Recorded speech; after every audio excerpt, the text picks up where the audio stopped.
Assalamualaikum warahmatullahi wabarakatuh. Alhamdulillah rabbil alamin.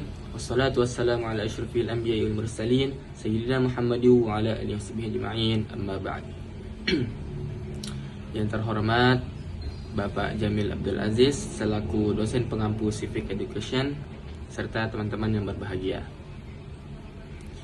Perkenalkan, nama saya Lalu Dintar Rizky Al-Falah. Saya dari Prodi PAI kelas Tarbiyah A. Dalam video kali ini, saya akan membahas tentang pembangunan ekonomi di wilayah perbatasan. Pembangunan ekonomi di wilayah perbatasan seringkali menghadapi berbagai tantangan yang mengakibatkan ketimpangan dengan daerah lainnya, terutama di Jakarta ini. Mengapa di wilayah perbatasan dapat tertinggal atau sulit berkembang? Berikut saya akan membahas beberapa faktor penghambat di wilayah perbatasan. Yang pertama yaitu kurangnya fokus pada kesejahteraan masyarakat lokal. Banyak program pembangunan di wilayah perbatasan lebih mengutamakan aspek keamanan dan infrastruktur militer tanpa memerhatikan secara serius kesejahteraan sosial dan ekonomi masyarakat lokal. Hal ini mengarah pada pembangunan yang tidak inklusif, di mana masyarakat setempat seringkali tidak merasakan manfaat secara langsung dari proyek-proyek tersebut, baik dalam hal peningkatan kualitas hidup maupun penciptaan lapangan kerja. Dan yang kedua yaitu terabaikannya infrastruktur dasar. Meskipun ada perhatian pada pembangunan infrastruktur di beberapa wilayah perbatasan, masih banyak daerah-daerah yang kekurangan fasilitas dasar seperti jalan, listrik, air bersih, dan layanan kesehatan lainnya.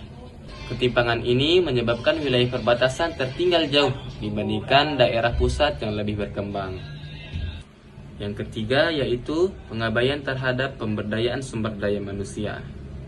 Pendidikan dan pelatihan yang terbatas di wilayah perbatasan juga menjadi hambatan besar bagi pengembangan ekonomi lokal.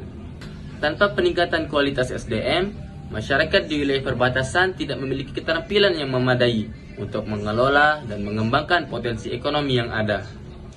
Hal ini memperburuk ketergantungan terhadap sektor informal dan memperlambat pertumbuhan ekonomi. Yang keempat, kurangnya koordinasi antar instansi.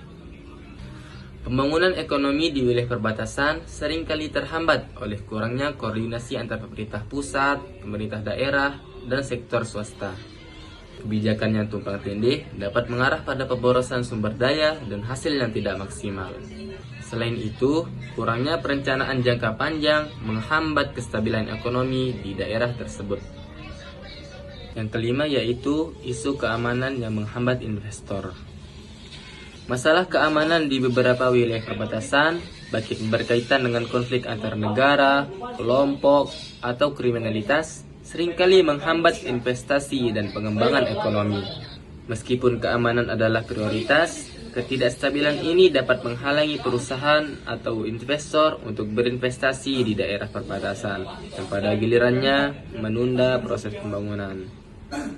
Baik, secara keseluruhan, meskipun ada upaya pembangunan di wilayah perbatasan, kebijakan yang kurang terfokus dan tidak merata seringkali memperburuk ketimpangan antar daerah perbatasan dan daerah lainnya. Untuk mencapainya, diperlukan pendekatan pembangunan yang lebih holistik yang memperhatikan kesejahteraan masyarakat lokal, keberlanjutan lingkungan, dan pemberdayaan sumber daya manusia. Mungkin hanya ini yang bisa saya bahas mengenai pembangunan ekonomi di wilayah perbatasan. Kurang dan lebihnya mohon dimaafkan. Unzur ma qala wa la tanzur man qala. Assalamualaikum warahmatullahi wabarakatuh.